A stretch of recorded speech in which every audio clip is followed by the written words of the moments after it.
أعوذ بالله من الشيطان الرجيم. بسم الله الرحمن الرحيم.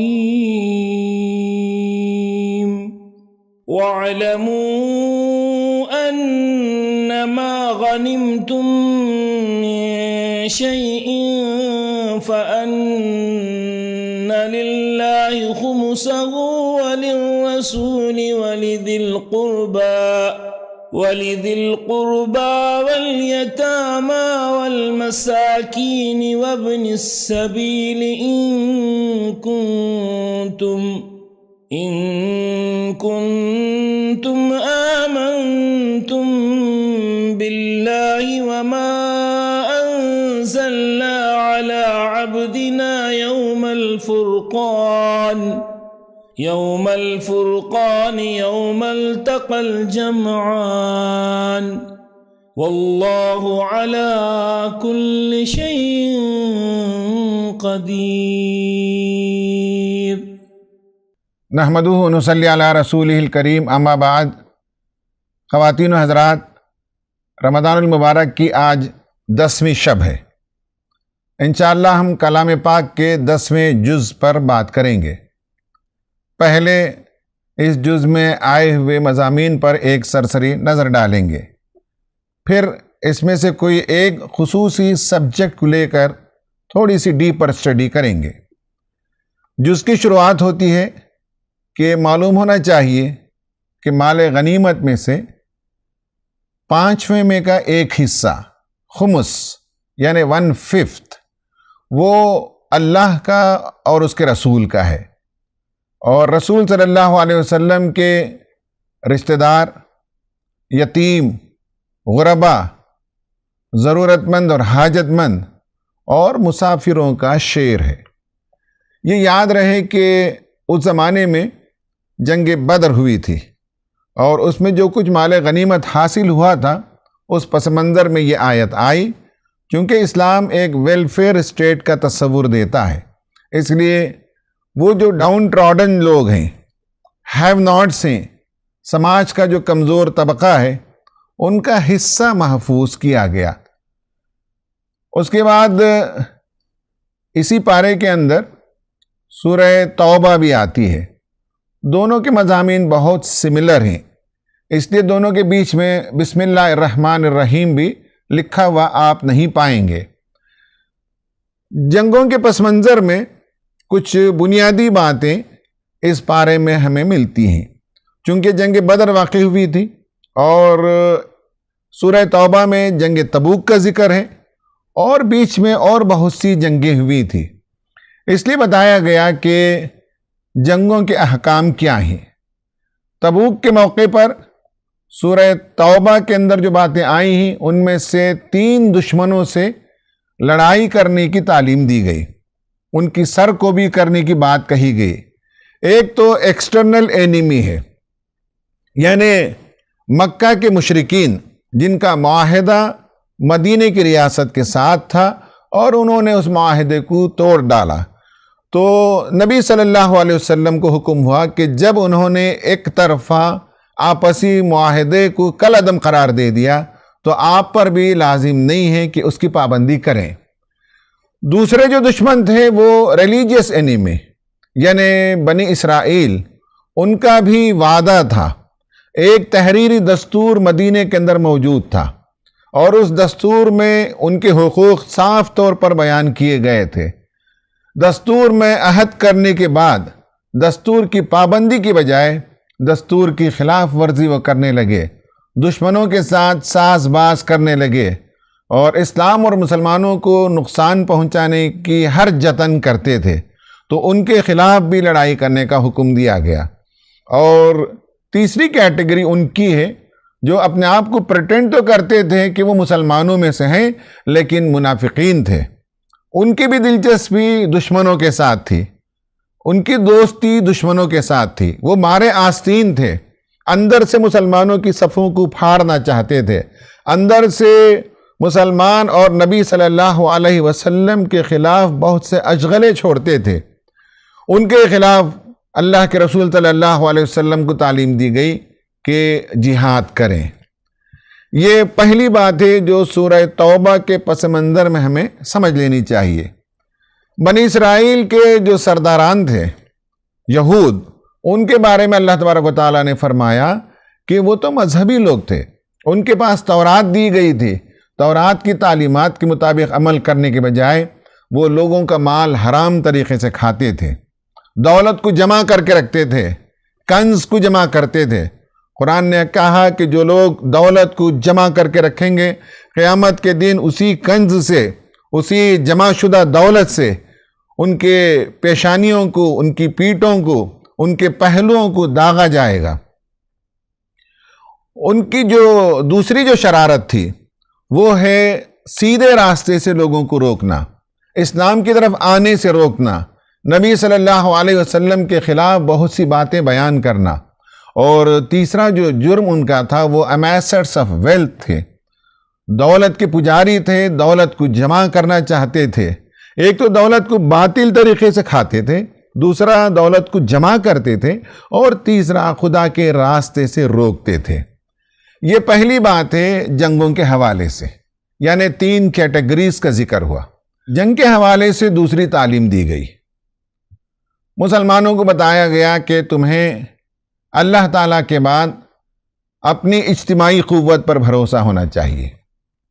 پہلے تو یہ کہا کہ اگر تم لوگ 100 ہیں تو 1000 پر بھاری ہیں، یعنی 1:10 کا ریشیو بتایا گیا، اور اس کے بعد اسے گھٹا کر بتا دیا گیا کہ اگر تم لوگ 100 ہیں تو 200 پر بھاری ہیں، یعنی وہاں 1:2 کا۔ تو دوسری بات ہمیشہ یہ یاد رکھنی چاہیے کہ جنگوں میں تعداد زیادہ میٹر نہیں کرتی، اسٹریٹجیز میٹر کرتی ہے، اور انر اسٹرینتھ، ایمان کی کیفیت، اللہ پر توکل، اللہ پر بھروسہ، اسی کی بنیاد پر جنگ بدر میں بھی مسلمانوں نے جنگ جیتی ہے، اور دیگر جنگوں میں بھی مسلمانوں کی تعداد دشمنوں کے مقابلے میں بہت کم تھی، اس کے باوجود ان کا پرفارمنس بہت اچھا تھا۔ تیسری بات یہ بتائی گئی کہ جنگ پسندیدہ نہیں ہے، قوموں کے درمیان معاہدات ہونی چاہیے، ان کے درمیان ایگریمنٹس ہونی چاہیے، اور اگر ایک طرفہ کوئی ایگریمنٹ کو ڈسکارڈ کر دیتا ہے اور معاہدوں کی خلاف ورزی کرتا ہے تو پھر اس کے بعد مسلمانوں پر بھی لازم نہیں ہے کہ وہ معاہدے کی پابندی کریں۔ اب اس کے بعد مقابلہ ہوگا تو مدینے کی ریاست ایک طرف، مکے کی ریاست ایک طرف، ان دونوں کے درمیان جو معاہدات تھے وہ معاہدات توڑ دینے کے نتیجے میں اللہ تعالیٰ نے کہا کہ اب اللہ اور اس کے رسول برات کا اعلان کرتے ہیں، اور اس کے بعد بتایا گیا کہ کفار و مشرکین کے ساتھ جنگ ہوگی۔ تیسری بات یہ کہ جنگوں میں مسلمانوں کو تعلیم دی گئی کہ ثابت قدم رہیں، میدان جنگ میں پیٹھ پھیر کر بھاگنا گناہ کبیرہ مانا جاتا ہے، اور میدان جنگ میں بھی اللہ تعالیٰ کو کثرت سے یاد کرنا چاہیے۔ یا ایھا الذین آمنوا اذا لقیتم فئۃ فاثبتوا واذکروا اللہ کثیرا لعلکم تفلحون۔ اے اہل ایمان، میدان جنگ میں ثابت قدم رہو اور اللہ تعالیٰ کو کثرت سے یاد کرو تاکہ تم کامیاب ہو سکے۔ پھر ایک اور تعلیم دی گئی، وہ یہ ہے کہ کمانڈ جو رسول صلی اللہ علیہ وسلم سے ملے اس کی بھرپور اطاعت ہونی چاہیے، عین میدان جنگ میں اختلاف نہیں کرنا چاہیے، ہمیشہ صفوں کے اندر اتحاد ہو اور کمانڈ کو فالو کیا جائے۔ وَأَطِيعُوا اللَّهَ وَرَسُولَهُ وَلَا تَنَازَعُوا فَتَفْشَلُوا وَتَذْهَبَ رِيحُكُمْ وَاصْبِرُوا إِنَّ اللَّهَ مَعَ الصَّابِرِينَ۔ کہا کہ اللہ کی اطاعت کرو، رسول کی اطاعت کرو، آپس میں تنازع نہ کرو۔ اگر ایسا کرو گے تو تم ہلکے پڑ جاؤ گے اور تمہاری ہوا اکھڑ جائے گی، تمہارا جو رعب باقی ہے وہ ختم ہو جائے گا۔ ثابت قدم رہو، وَاصْبِرُوا إِنَّ اللَّهَ مَعَ الصَّابِرِينَ، اللہ تعالیٰ صبر کرنے والوں کے ساتھ ہوتا ہے۔ ایک تعلیم یہ بھی دی گئی کہ دشمن کے مقابلے میں خوب تیاری کرو۔ وَأَعِدُّوا لَهُم مَّا اسْتَطَعْتُم مِّن قُوَّةٍ، اس زمانے میں گھوڑے قوت کی نشانی تھے، اور آج کے زمانے میں مسلمانوں کو یہ ہے کہ علمی قوت، انٹلیکچول قوت، یا یہ ہے کہ ریسرچ کی قوت، ووٹ کی قوت، اتحاد کی قوت، اس طرح جہاں جہاں آپ محسوس کرتے ہیں کہ اسٹرنتھ چاہیے، وہ سارے اسٹرنتھ سے لیس ہونا چاہیے۔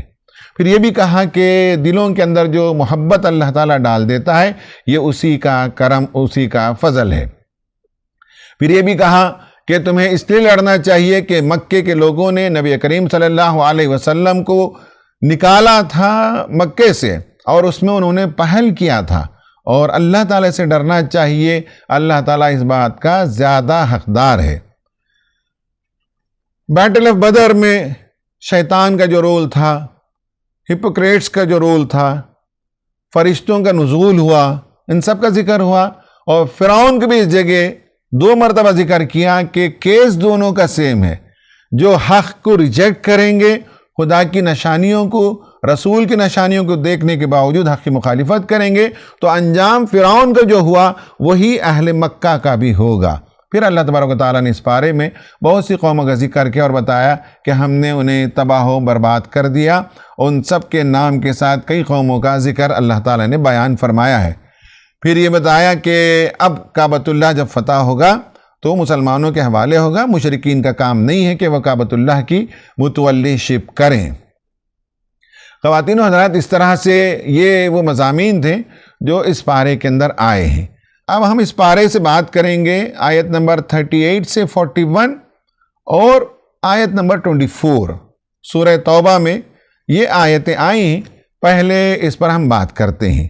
یعنی اس سے معلوم ہوگا کہ مسلمانوں کا نصب العین کیا ہونا چاہیے، آپ کی زندگی کا مقصد کیا ہونا چاہیے، آپ کا پرپز آف لائف کیا ہونا چاہیے۔ زندگی کو اللہ تعالیٰ نے اگر دی ہے نعمت، تو اس نعمت کا استعمال کیسے ہونا چاہیے، اس پر ہم بات کریں گے۔ اور اس میں جو موسٹ امپورٹنٹ چیز ہے وہ ہے state of mind. State of mind بدلنے کے ساتھ انسان کی زندگی بدلتی ہے۔ انسان کی زندگی کو بدلنے کا جو سب سے بہترین نسخہ اور کارگر ٹول ہے وہ change your state of mind. تو اسٹیٹ آف مائنڈ بدلنے سے انسان بدل جاتا ہے۔ اس پر ہم تفصیل سے بات کریں گے۔ پہلے آیتوں کو دیکھ لیتے ہیں اور اس میں جو مضمون بیان کیا گیا ہے اس پر ایک نظر ڈالتے ہیں، اس کے بعد اس کے سائیکولوجیکل ایسپیکٹس پر بات کرتے ہیں۔ کہا گیا کہ یا ایھا الذین آمنوا ما لکم اذا قیل لکم انفروا فی سبیل اللہ اثاقلتم الی الارض۔ اے وہ لوگوں جو ایمان لے آئے ہو، تمہیں کیا ہو گیا ہے کہ جب اللہ کے راستے میں نکلنے کا تمہیں حکم دیا جا رہا ہے تو تمہارے پیر ہی جو زمین سے چمٹے جاتے ہیں۔ ارضیتم بالحیات الدنیا من الآخرہ، کیا آخرت کے بدلے میں دنیا کی زندگی پر تم راضی ہو گئے ہو؟ فما متاع الحیات الدنیا فی الآخرۃ الا قلیل۔ معلوم ہونا چاہیے کہ یہ متاع دنیا جس کے پیچھے تم دوڑ لگا رہے ہو، آخرت میں کچھ بھی یہ کام آنے والی چیز نہیں ہے۔ یہ قلیل نکلے گا، یہ تھوڑا نکلے گا، اس کا کوئی وزن نہیں ہوگا۔ الا تنفروا يعذبكم عذابا الیما، اگر خدا کے راستے میں نہیں نکلو گے، جہاں فشانی نہیں کرو گے، تو اللہ تعالیٰ تمہیں دردناک عذاب دے گا۔ وَيَسْتَبْدِلْ قَوْمًا غَيْرَكُمْ، اور اللہ تعالیٰ تمہارے بجائے ایک اور قوم کو لے آئے گا۔ وَلَا تَضُرُّهُ شَيْئًا، اور اللہ تعالیٰ کا کچھ بھی تم نقصان نہیں کر سکتے۔ وَاللَّهُ عَلَى كُلِّ شَيْءٍ قَدِيرٌ، اللہ تعالیٰ ہر چیز پر قدرت رکھتا ہے۔ إِلَّا تَنْصُرُوهُ، اگر تم اس کی مدد نہ کرو، یہاں اس سے مراد نبی کریم صلی اللہ علیہ وسلم۔ الا تنصروہ فقد نصرہ اللہ، اللہ تعالیٰ اس کی پہلے مدد کر چکا ہے۔ رسول کی مدد اگر تم کرو تو یہ تمہاری خوش قسمتی ہے، اگر نہیں کرو گے تو ایسا نہیں ہے کہ رسول کا مشن رک جائے گا۔ رسول کے پیچھے تو اللہ تعالیٰ ہے، اللہ کی نصرت ہے۔ فقد نصرہ اللہ اذ اخرجہ الذین کفروا ثانی اثنین اذ ہما فی الغار، جب کافروں نے مکے سے نکال دیا اور وہ 2 میں سے دوسرا تھا۔ اذ یقول لصاحبہ، اور اپنے ساتھی سے کہہ رہا تھا، لا تحزن ان اللہ معنا، غمگین ہونے کی ضرورت نہیں ہے اور ڈرنے کی ضرورت نہیں ہے، اللہ تعالی ہمارے ساتھ ہے۔ فَأَنزَلَ اللَّهُ سَكِينَتَهُ عَلَيْهِ وَأَيَّدَهُ بِجُنُودٍ لَّمْ تَرَوْهَا، اللہ تعالیٰ نے سکینت نازل کی اس پر اور فرشتوں کا نزول فرمایا جو تمہیں نظر نہیں آتے۔ وَجَعَلَ كَلِمَةَ الَّذِينَ كَفَرُوا السُّفْلَىٰ وَكَلِمَةُ اللَّهِ هِيَ الْعُلْيَا۔ نبی صلی اللہ علیہ وسلم جس مشن پر لگے ہوئے تھے اور غار ثور میں جہاں پناہ گزین تھے، وہ دراصل پورا مشن تھا کفر کا کلمہ پست ہو جائے اور اللہ کا کلمہ بلند ہو جائے۔ واللہ عزیز حکیم، اللہ تعالیٰ عزیز بھی ہے، حکیم بھی ہے۔ انفروا خفافا وثقالا، تم ہلکے ہوں کہ بوجھل ہوں، حالات سازگار ہوں کہ ناساز ہوں، تمہیں اللہ کے راستے میں نکلنا چاہیے۔ وَجَاهِدُوا بِأَمْوَالِكُمْ وَأَنفُسِكُمْ فِي سَبِيلِ اللَّهِ، اور اپنے اموال اور انفس سے اللہ کے راستے میں جہاد کرو۔ ذَلِكُمْ خَيْرٌ لَكُمْ إِن كُنتُمْ تَعْلَمُونَ، تمہیں معلوم ہونا چاہیے کہ یہ تمہارے لیے سب سے زیادہ بہتر ہے۔ یہ آیتیں ہی اور ایک آیت جو آیت نمبر 24 میں نے بتایا وہ ہے قُلْ إِن كَانَ آبَاؤُكُمْ وَأَبْنَاؤُكُمْ، یہ لمبی آیت ہے۔ اس آیت میں یہ کہا گیا کہ بتا دیں کہ اگر تمہیں تمہارے آبا یعنی تمہارے ماں باپ، تمہارے بیٹے، تمہارے بھائی بند، تمہاری بیویاں، تمہارے رشتہ دار، تمہارے وہ مال جو تم نے کمائے ہیں، تمہاری وہ تجارت جس کے کساد کا، جس کے گھاٹے کا تمہیں ڈر ہے، تمہارے وہ گھر جو تمہیں بہت عزیز ہیں، اگر یہ سب اللہ اور اس کے رسول اور اس کی راہ میں جہاد سے زیادہ محبوب ہیں تو انتظار کرو یہاں تک کہ اللہ تعالیٰ کا فیصلہ آ جائے، اور اللہ تعالیٰ فاسق لوگوں کی رہنمائی نہیں کرتا۔ خواتین و حضرات، یہ آیتیں ہیں، ان آیتوں میں مسلمانوں کو تعلیم دی گئی اور یہ بتایا گیا کہ حب دنیا کا تم شکار نہ ہو جاؤ۔ اَرَضِیتُم بِالْحَیَاةِ الدُّنْیَا مِنَ الْآخِرَةِ، اس کا مطلب یہ ہے کہ آخرت میں جب انسان پہنچے گا تو بہت سے لوگ کف افسوس ملیں گے کہ زندگی میں جو کچھ اللہ تعالیٰ نے انہیں عطا کیا تھا، جوانی ملی تھی، صحت ملی تھی، مواقع ملے تھے، تجارت انہوں نے کی، دولت کو سمیٹا تھا اور دنیا ہی کے پیچھے پوری زندگی لگا دی، وہاں پہنچنے کے بعد پتہ چلے گا کہ سارا سرمایہ غارت ہو گیا اور آخرت کے لیے کچھ نہیں کیا، اللہ کے احکام کے مطابق دنیا میں عمل نہیں ہوا، اللہ کے دین کے غلبے کے لیے کام نہیں کیا، اللہ کے جو غریب بندے، جو نادار، مسکین، یتیم اور مجبور تھے، ان لوگوں کی کوئی مدد نہیں کی، دنیا کی محبت میں ایسے شکار رہے کہ کوئی بات اس وقت یاد نہیں آئی، اور قیامت میں پہنچنے کے بعد جب دیکھیں گے کہ یہ کرنسی وہاں چلتی نہیں اور جو کچھ کما کر لے آئے ہیں وہاں کچھ بھی اس کا فائدہ نہیں ہے، تو اس وقت وہ بہت افسوس کریں گے اور کفِ افسوس ملیں گے۔ تو اس لیے بتایا گیا کہ آخرت کو یاد کرو، اور یہ جو اسباب عیش تمہیں ملے ہیں ان کو تم سب کچھ نہ سمجھو۔ جب وہاں تم پہنچ جاؤ گے، جب تم دیکھو گے ملک کبیر اور ملک نعیم، قرآن نے کہا جنت کی جو وسیع دنیا ہے، اس دنیا کو دیکھو گے تو تب تمہیں پتہ چلے گا کہ دنیا میں جو کچھ تم کماتے تھے، جس کے پیچھے مر مٹتے تھے، اس کی کوئی حیثیت وہاں ثابت نہیں ہوگی۔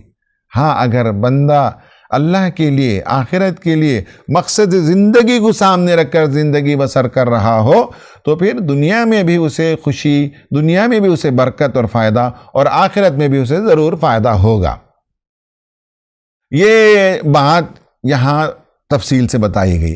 دوسری بات ان آیتوں میں جو بتائی گئی وہ یہ ہے کہ نبی کریم صلی اللہ علیہ وسلم کے خون کے پیاسے دشمن آپ کو ہر طرف سے ڈھونڈ پھر رہے تھے جب آپ ہجرت کی رات نکلے تھے، اور جا کر آپ غار ثور میں پناہ گزین ہو گئے، آپ نے پناہ لے لیا، اور آپ کے ساتھ حضرت ابو بکر صدیق رضی اللہ تعالی عنہ تھے۔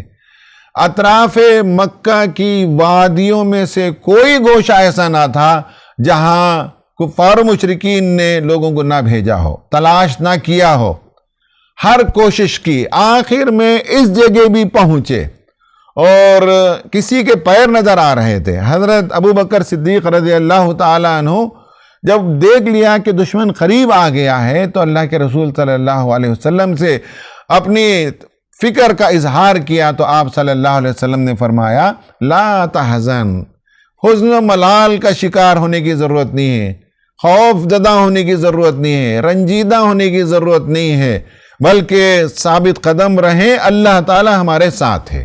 یہ بہت ہی تاریخی جملہ تھا، اور آج کے زمانے میں بھی مسلمانوں کو یہ جملہ بڑی ہمت دیتا ہے کہ لا تحزن ان اللہ معنا۔ حالات کتنے ہی خراب کیوں نہ ہو جائیں، جان کے لالے کیوں نہ پڑ جائیں، دشمن ہر طرف سے امٹ کر کیوں نہ آ جائیں، بندہ مومن کو یہ یقین ہونا چاہیے، یہ توکل ہونا چاہیے کہ ہر حال میں خدا ان کے ساتھ ہے۔ خدا کے دین کے لیے اگر کام کر رہے ہیں، خدا کی مرضی کی راہ پر وہ چل رہے ہیں، تو آنے والی ہر مصیبت میں خدا ہی کی مدد سے وہ کامیاب ہو سکتے ہیں، یہ یاد ہونا چاہیے۔ یہ بات کہی گئی کہ زمین سے چمٹ نہ جاؤ، یعنی تم زمین کے بوجھ مت بن جاؤ، زمین کے تم لالچ ہو جاؤ، یہ مناسب نہیں ہے۔ زمین کے تصورات، زندگی کی چلے جانے کا خوف، مال و دولت کے نقصان ہو جانے کا خوف، دنیاوی لذتوں اور مال و متاع کے ضائع ہو جانے کا خوف، عیش و عشرت اور آرام اور امن و سکون کے تباہ ہو جانے کا خوف، اور فنا ہونے والی لذتوں کے پیچھے بھاگتے رہنا، زندگی کو مختصر اور عارضی مقاصد کی خاطر زندگی کو لگا دینا اس کے پیچھے، یہ وہ چیزیں ہیں جو مذموم ہیں، جن پر اللہ تعالیٰ نے یہاں تبصرہ کیا اور کہا کہ کیا بات ہے، اَرَضِیتُم بِالْحَیَاةِ الدُّنْیَا مِنَ الْآخِرَةِ، آخرت کے بدلے میں تم دنیا کو ترجیح دیتے ہو، اور تمہارے پیر ہیں کہ زمین سے چمٹے جاتے ہیں۔ یہ انہیں بتایا گیا، اور یہ کہا گیا کہ ان سب سے تمہیں اوپر اٹھنی چاہیے اور خدا کے دین کی خاطر سرگرمی دکھانی چاہیے۔ یہ بہترین گویا کہ مسلمانوں کو ایک جوشیلی تقریر ہے، اور انہیں ابھارا گیا ہے کہ تم ایک بڑے مقصد کے لیے پیدا کیے گئے ہو، کہاں تم چھوٹی چھوٹی چیزوں میں الجھ کر رہ جا رہے ہو۔ تمہارا کام دنیا کو سدھارنا ہے، تمہارا کام اللہ کے کلمے کو بلند کرنا ہے، اس کی خاطر تمہیں آگے بڑھنا چاہیے۔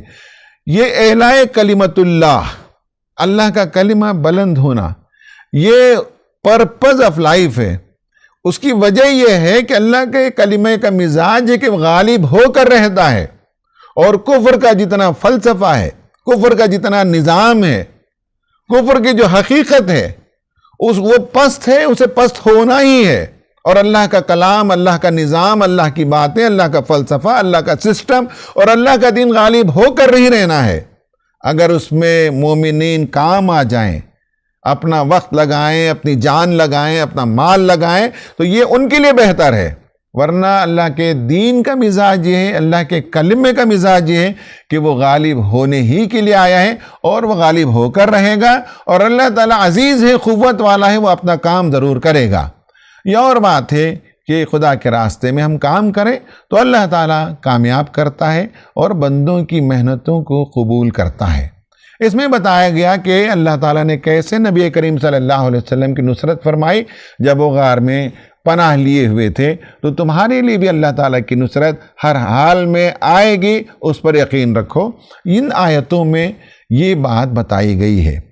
اب ہم اس کے کچھ سائیکالوجیکل ڈائمنشن پر گفتگو کریں گے اور بتائیں گے کہ اگر ہماری زندگیوں میں یہ جوش نہیں ہے، یہ ولولہ نہیں ہے، یہ بلند عزائم نہیں ہے، پرپز آف لائف واضح نہیں ہے، صبح ہوتی ہے، شام ہوتی ہے، زندگی یوں ہی تمام ہوتی ہے کہ مترادف زندگی ہماری چلی جا رہی ہے، کھانے پینے میں لگے ہوئے ہیں، دنیا کے کام کاج میں لگے ہوئے ہیں، اور مقصد حیات کو بھول گئے ہیں، تو ہمیں اس وقت اپنے آپ کو بدلنا ہوگا اور اسٹیٹ آف مائنڈ کو چینج کرنا ہوگا۔ اس سلسلے میں آپ سے پوچھنا چاہتا ہوں، آپ اپنے آپ سے پوچھئے، ask yourself what you truly want in life, آپ زندگی میں کیا چاہتے ہیں، اس کی ایک فہرست آج کی رات بنائیے، بیٹھیے۔ کیا آپ یہ چاہتے ہیں کہ بہت ہی خوشگوار گھرانہ ہو، آپ کے بہت ہی پیارے بچے ہوں، کیا آپ یہ چاہتے ہیں کہ بے شمار دولت آپ کے پاس ہو، خوبصورت اور بہترین تیز رفتار گاڑیاں موجود ہو، اور بام عروج پر آپ کی تجارت ہو، ایک شاندار بنگلہ ایک پہاڑ کے اوپر ہو؟ کیا چاہتے ہیں اس کو لکھ لیجئے۔ کیا آپ یہ چاہتے ہیں کہ دنیا کا ٹریول کریں، خوبصورت مناظر دیکھیں، اور ہسٹوریکل اور لینڈ مارک جو علاقے ہیں وہاں جائیں اور دیکھیں؟ کیا یہ آپ کا خیال ہے، یہ آپ کی خواہش ہے؟ لکھ لیجئے کیا چاہتے ہیں زندگی میں۔ یا یہ چاہتے ہیں کہ do you want to be a celebrity with your own star? کیا آپ کوئی سیلیبریٹی کی طرح بڑا انسان بننا چاہتے ہیں؟ یا do you want to leave your mark? یا اپنے نقوش قدم دنیا میں چھوڑ جانا چاہتے ہیں ایز این انوینٹر؟ کسی چیز کو آپ نے ایجاد کیا، تو آپ چاہتے کیا ہیں؟ Do you want to work with social service organisations? یہ دنیا میں بے شمار درد ہے، تکلیفیں ہیں، مصیبتیں ہیں۔ کیا انسانوں کی زندگیوں کو بہتر بنانے کے لیے سوشل سروس آرگنائزیشنز، دینی تحریکیں، دینی جماعتوں کے ساتھ مل کر کام کرنے کا خیال آپ کو آتا ہے تاکہ دنیا کو بچایا جا سکے، انسانیت کے کام آ سکیں؟ اگر یہ ہے تو اس کو بھی آپ لکھ لیں۔ یا یہ کہ انوائرمنٹ پر آپ کچھ کام کرنا چاہتے ہو اور امپیکٹ چھوڑنا چاہتے ہو؟ یہ ساری چیزوں کو آپ لکھ لیجئے، جو جو کرنا ہے آج کی رات لکھیں۔ اب دوسرا سوال، پہلا سوال تو یہ ہے کہ what do you want in your life? دوسرا سوال یہ ہے کہ what do you want out of these things? اس کے ذریعے سے آپ آخر میں چاہتے کیا ہیں؟ گھر ہے تو اس کے ذریعے سے کیا چاہتے ہیں؟ Why do you want these things? کیوں آپ چاہتے ہیں؟ آپ کے سوال کا جواب آپ خود تلاش کر سکتے ہیں۔ آپ کو گھر چاہیے، کار چاہیے، بنگلہ چاہیے، اور نیم اور فیم چاہیے، دنیا گھومنا چاہیے، یہ سب آپ نے خواہش کی۔ سوال یہ ہے کہ why do you want these things? کیوں چاہتے ہیں؟ تو اس کا جواب آپ خود نکال لیں گے کہ بھائی you want to feel something about your own self, کہ آپ اپنے بارے میں ایک فیلنگ چاہتے ہیں کہ I am a great person, I am a rich person, I am a powerful person. یہ آپ کا خیال ہوگا، میں مالدار ہوں، میں نامور ہوں، میں پورے خاندان میں، پورے شہر کا بڑا آدمی ہوں، میں دنیا گھوما ہوا انسان ہوں۔ یہ آپ چاہتے ہیں کہ کچھ فیلنگز آپ کے پاس ہوں، اور یہ جتنے آپ نے فہرست میں کام لکھے ہیں ان سب کاموں کا حاصل یہ ہے کہ you want to have some feelings, کچھ فیلنگس آپ چاہتے ہیں۔ اب یہ ہے کہ صاحب اگر یہ فیلنگ کہ میں بڑا، میں دولت مند، میرے پاس بے شمار پراپرٹیز ہیں، میری کار سب سے شاندار ہے، میرا بنگلہ سب سے بہترین ہے، میں سب سے زیادہ ٹور اور ٹریول کیا ہوا انسان ہوں، یہ ایک فیلنگ ہے۔ دوسری فیلنگ یہ ہے کہ میں دنیا میں آیا مختصر زندگی لے کر، اور میں نے دنیا میں اپنی زندگی لگائی دوسروں کی زندگی کو بہتر کرنے کے لیے، to make this world a better place to live, اس دنیا کو بہتر بنائیں۔ جو کچھ اس وقت صورتحال ہے، جن حالات میں ہم گھرے ہوئے، ان میں کوئی کام ایسا کر جائیں، کوئی کنٹریبیوشن ایسا دے جائیں جس سے ایک ڈفرنس پیدا ہو جائے۔ اگر آپ یہ چاہتے ہیں، آپ غور کر کے دیکھیے کہ یہ ایک دوسری فیلنگ ہے۔ ایک فیلنگ ہے وہ آپ کے لیے، ایک فیلنگ کہ آپ دنیا کے لیے کام کر رہے ہیں، انسانوں کے لیے کام کر رہے ہیں، اور انسانوں کے لیے کام کرنے سے رب راضی ہوتا ہے، خدا خوش ہوتا ہے۔ ان دونوں کا حاصل یہ ہے کہ اتنے کام کے باوجود اگر آپ اپنی ذات کے لیے جیتے ہیں، سارے ایموشنز، سارے فیلنگز آپ اپنے لیے لے آتے ہیں، تو یہ کوئی بڑا کام نہیں ہے، یہ کوئی بڑا جینا نہیں ہے، یہ کوئی زندگی کا پرپس نہیں ہے۔ ہاں، اگر آپ دنیا میں جیتے ہیں خدا کے دین کے لیے، خدا کی مرضی کے لیے، انسانوں کے لیے، تو یہ ایک بڑا کام ہے جو آپ کر سکتے ہیں۔ اسٹیٹ آف مائنڈ کو کیسے بدلا جاتا ہے؟ دو چیزوں سے بدلا جاتا ہے۔ اسٹیٹ آف مائنڈ کو بدلا جاتا ہے، ایک یہ ہوتا ہے کہ پرپز آف لائف سے اسٹیٹ آف مائنڈ کو بدلا جاتا ہے۔ جیسے آپ پلگ میں لگا دیتے ہیں تو ٹی وی آپ کا چالو ہوتا ہے، اسی طرح سے ہماری زندگی کا پرپز ہو تو ہماری زندگی سے وہ مناظر نظر آنے لگتے ہیں۔ مناظر جو نظر آتے ہیں کبھی اچھے بھی ہوتے ہیں، کبھی برے بھی ہوتے ہیں۔ پرپز آف لائف میں بعض لوگ غلط طریقے سے بھی دولت کمانا چاہتے ہیں، غلط طریقے سے اقتدار پر قابض رہنا چاہتے ہیں، تو وہ ٹی وی بھی تو آن ہے لیکن اس میں مناظر اچھے نہیں آتے۔ آپ کا کام ہے کہ ریموٹ کے ذریعے سے چینل کو بدل دیجئے۔ آپ کا پرپس جو ہے یہ گویا کہ ٹی وی کا سوئچ سے کنیکشن ہونا ہے اور چینل کو بدلنا ہے۔ چینل یہ بدلنا ہے کہ دنیا میں جس مقصد کے لیے آئیں وہ قرآن سے پوچھیں اور وہ کام کر جائیں۔ تو آپ نے چینل کو بدل لیا، تو یہ 1 سیکنڈ کا کام ہے۔ رمضان کی رات میں اگر چاہیں تو آپ اپنے ٹی وی کو، اپنی زندگی کو پلگ سے لگائیں گے، یعنی پرپس سے لگائیں گے اور چینل بدلیں گے اور تلاش کریں گے کہ وہ کون سا چینل ہے جو آپ کے شائن شان ہے۔ اس پارے کی طرف ہم لوٹ کر آتے ہیں تو ہمیں معلوم ہوتا ہے کہ ہمارا جو کام ہے اس کے لیے اللہ تعالیٰ نے ابھی جن آیتوں کا انتخاب کیا اور جس پر ہم نے گفتگو کی ان میں 4 اصطلاحات کو استعمال کیا گیا۔ ایک ہے نفرہ، ایک ہے نصرت، ایک ہے جہاد، ایک ہے اعلاء کلمت اللہ۔ یہ 4 کام مسلمانوں کو کرنے کے ہیں۔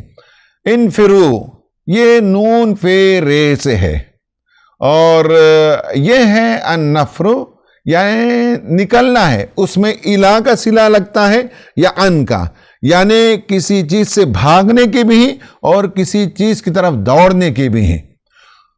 تو یہاں کہا گیا کہ خدا کے دین کی طرف دوڑنا ہے، خدا کے دین کے غلبے کے لیے نکلنا ہے اور اس کے لیے کام کرنا ہے۔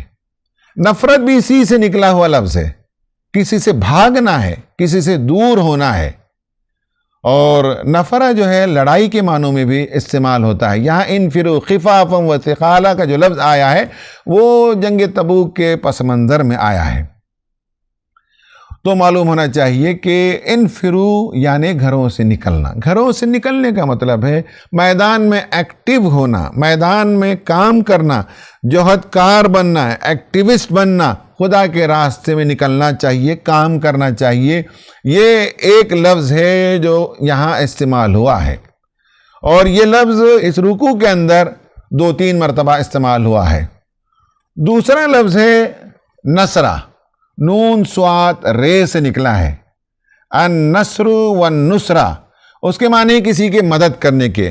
قرآن پاک میں آیا ہے نصر من اللہ و فتح قریب، اللہ تعالیٰ کی طرف سے قریب ہی میں فتح اور نصرت تمہیں ملنے والی ہے۔ اذا جاء نصر اللہ، اللہ تعالیٰ کی نصرت اور مدد جب آ جائے گی۔ تو لفظ نصر قرآن میں کئی جگہ استعمال ہوا ہے۔ اس میں ایک طرف تو یہ ہے کہ اللہ تعالیٰ کی نصرت تمہارے حق میں آتی ہے، اللہ تعالیٰ کی مدد تمہارے حق میں آتی ہے، اور ایک یہ ہے کہ تم اللہ کی مدد کرو۔ تعجب ہوگا کہ اللہ تعالیٰ کی مدد کرنے سے مراد کیا ہے؟ اللہ کی مدد کرنے سے مراد یہ ہے کہ اللہ کے دین کی نصرت کرنا ہے، اللہ کے دین کی مدد کرنی ہے، اللہ کے رسول کی مدد کرنی ہے، اس مشن کے ساتھ لگنا ہے۔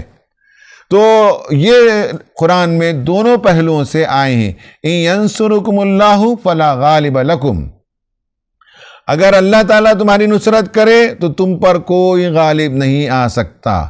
یہاں جو ہے اللہ تعالیٰ کی نصرت ہے، اور اس جگہ کہا گیا اور دوسری جگہ بھی کہا گیا کہ اللہ تعالیٰ کی تم نصرت کرو۔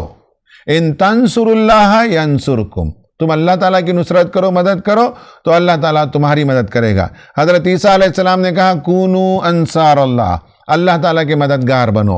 تو معلوم ہوا کہ نعوذ باللہ اللہ تعالیٰ ہماری مدد کا محتاج نہیں ہے، یہ ہماری سعادت مندی ہے کہ اس کا جو مشن ہے، اس کا جو اس دنیا کے لیے بڑا گرینڈ ڈیزائن ہے کہ دنیا میں عدل و قسط کا نظام قائم ہو، اس میں انبیاء کو بھیجتا رہا اور انبیاء یہ کام کرتے رہے۔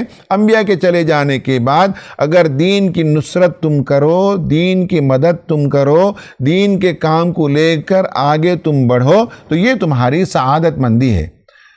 تیسرا جو لفظ استعمال ہوا، تیسری اصطلاح جو استعمال ہوئی ہے وہ ہے علو، اعلاء کلمت اللہ، عین لام واو سے، یعنی یہ کہ کسی چیز کا بلند ترین حصے کو کہتے ہیں، اور یہ جو ہے سفل کی ضد ہے، پستی کی ضد ہے، بلندی ہے۔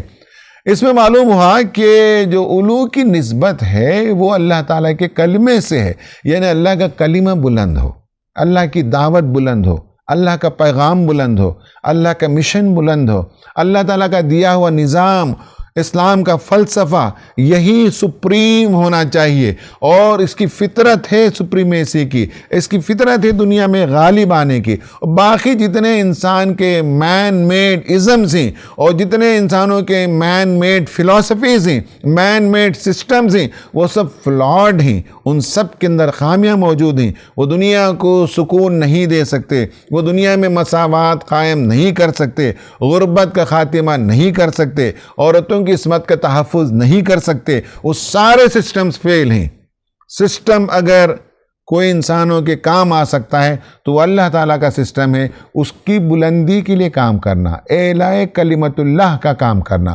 اور چوتھی اصطلاح ہے وہ ہے جہاد، جیم ہے دال سے ہے، یہ ہے جد و جہد کرنا اور کوشش کرنا۔ عام طور پر غلطی سے یہ سمجھ لیا جاتا ہے کہ میدان میں تلوار لے کر نکلنے کا نام جہاد ہے، نہیں، اس کے لیے تو قتال کا لفظ استعمال ہوا ہے۔ قتال کا معنی تو لڑنے کے معنی میں آئے ہیں، جہاد کا معنی جد و جہد کرنے، کوشش کرنے، سنگھرش کرنے اور انڈیور کرنے کے معنوں میں آیا ہے۔ تو اللہ کے دین کو بلند کرنے کے لیے، اس کی فلسفی کو بلند کرنے کے لیے آپ اپنے ذہن کو چینج کیجئے، اور جیسا آپ کر سکتے ہو، لکھ سکتے ہو تو لکھیں، بول سکتے ہو تو بولیں، شاعری کر سکتے ہو تو شاعری کریں، ایکٹیویسٹ بن کر کام کر سکتے ہو تو ایکٹیویسٹ بن کر کام کریں، علمی کام کر سکتے ہو تو علمی کام کریں، ریسرچ کا کام کر سکتے ہو تو ریسرچ کا کام کریں۔ آپ جس میدان میں جیسے کچھ دین کی مدد کر سکتے ہو وہ ضرور کریں، لیکن یہ ہے کہ اسٹیٹ آف مائنڈ کو بدلنا ہوگا، اور اسٹیٹ آف مائنڈ بدلتا ہے آپ کے پرپس سے، اور آپ پرپس کے ساتھ اپنے چینل کو بدلیں اور اصل حقیقی پیغام کو لے کر آگے بڑھیں، تو انشاءاللہ آپ کی زندگی بامقصد ہو جائے گی۔ آج کی رات ڈیسائیڈ کیجئے فار اے چینج، اور change the mental and emotional state, اور اس کے ساتھ جیسے آپ یہاں چینج کریں گے، میدان عمل میں اتریے، سرگرمی دکھائیے، جس کے نتیجے میں جو مختصر زندگی ہے وہ ابدی زندگی بن جائے گی، امر ہو جائیں گے، ہمیشہ کے لیے کامیاب ہو جائیں گے۔ اللہ تعالیٰ سے دعا ہے کہ اللہ تعالیٰ ہمیں اپنے مقصد زندگی کو پہچاننے کی توفیق عطا فرمائے۔ آمین۔ وآخر دعوانا ان الحمد للہ رب العالمین۔